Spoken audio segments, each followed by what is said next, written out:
From the Hebron TV studio, we present The Summit, produced by The Mountain. Welcome to The Summit. I'm Lila Hankins. Amongst the Mount Hebron female population, there lies an abundance of extremely talented women who excel in their fields. Breaking through stereotypes and stigmas while defying the odds, these women balance school, work, and their interests to surpass expectations. Shabani Pandey is a senior who researches bacteria at the Applied Physics Lab through the Intern Mentor class and has been recognized on the national level for her achievements.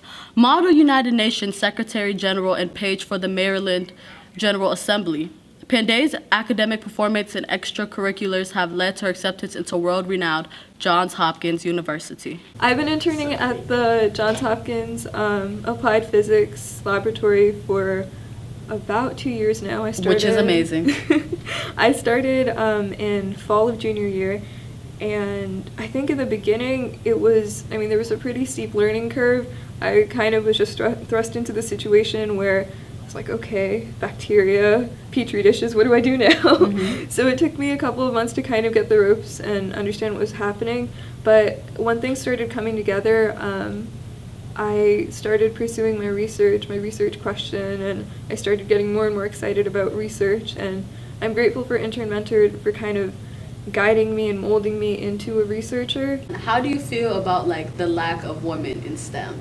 Is it intimidating for you being a young girl going into a male-dominated field? I think that gives me a sense of responsibility in that I'm going into STEM. How can I pave the way? How can I, as I move forward in STEM, how can I mentor the next group of girls who will come after me? Yeah, so I can push forward so you can leave some kind of legacy and be someone else's role model. That's really nice. This year I was fortunate enough to be picked to be a page to the Maryland General Assembly. Mm-hmm. And I feel like that was kind of a perfect union of my interests, where I am interested in science, but I'm also interested in applying it to society. What the PAGE program involves is that for 2 weeks this spring, so I went during February, and then I'm going to go next week, I go to Annapolis for the week, and I sit in on Maryland Senate sessions, and I see bills being debated, and I get to talk to delegates and senators, and it's pretty cool to actually see how things happen exactly firsthand. Lindsay Jordan, the front woman of indie rock band Snail Mail, is a touring musician along with being a senior here at Mount Hebron. For the last year and a half, Jordan has been playing festivals and concerts with her band, who has been signed with the record label in recent months. Snail Mail is my solo project in which we play live and tour as a three-piece. The bassist and drummer are always changing right now. It's this guy Alex Bass, who graduated from Mount Hebron 2 years ago, and my friend Ray Brown, who drums, who's from DC. I can't disclose any specific information because nothing's public yet with what I'm doing, but know for a fact what I'll be doing for the next, I don't know if I can even say the amount of years, but I know where I'll be going on tour. We're leaving the country a lot next year. I know who's putting out the album. I can't say, and I know how many albums we're doing with that label, but I just can't. What does it make being a woman in this field?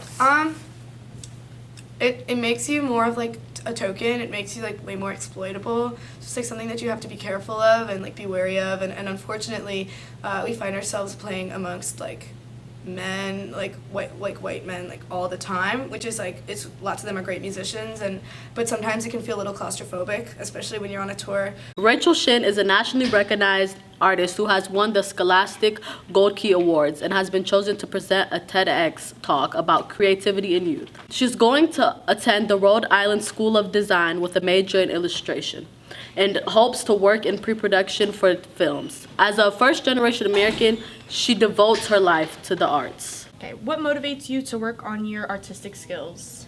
I think there's a lot of factors that come into play when it comes to my motivations. I guess I am a first generation. My mom was an immigrant here, so I was the one that was born here, and so I am the first one to go into college and pursue this kind of field in my family. And for that, my mom has always taught me that if you're gonna go into something as hard as the art field, that you should try to be the best at it as you can. And